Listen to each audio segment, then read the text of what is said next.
Here we have a SAT math question. Okay, let's go the information. The expression 3x squared positive bx negative 56, where b is a constant, can be written as mx positive n times x positive p, where m, n, and p are integer constants. Which of the following must be integers?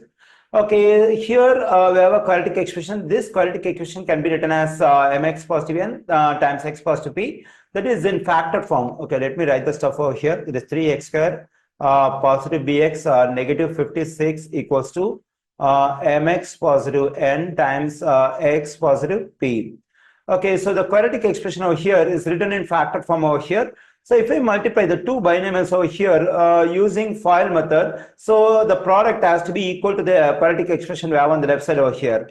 So in the product of these two binomials, if I multiply the last terms, that is n and p, it has to be equal to the constant of the quadratic expression on the left side. So that is the product of n and p equals to negative 56. According to the question, m, n, and p, all of them are integer constants. So here this n is an integer, p is also an integer. So I multiply the two integers and I got a product, again an integer, negative 56.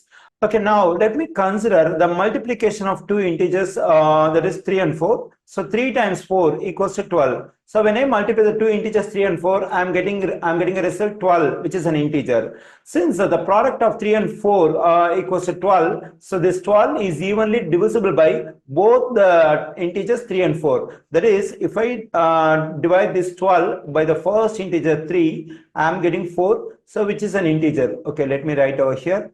And also, if I divide this 12 by the second integer 4 over here, so I'm getting 3. This is also an integer.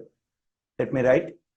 So when I multiply two integers, the product is also an integer, and the product is evenly divisible by each of these two integers. That is, when I divide the product each of these two integers, the result I'm getting over here is also an integer. Okay, the same logic we can apply over here in this product. So already we know that n and p are integers. When I multiply the two integers, I am getting an integer, so negative 56. So that is, this 56 is evenly divisible by this integer n and this integer p. That is, if I divide the product 56 by the first integer n, so the result I am going to get over here will be an integer. Let me write the result over here.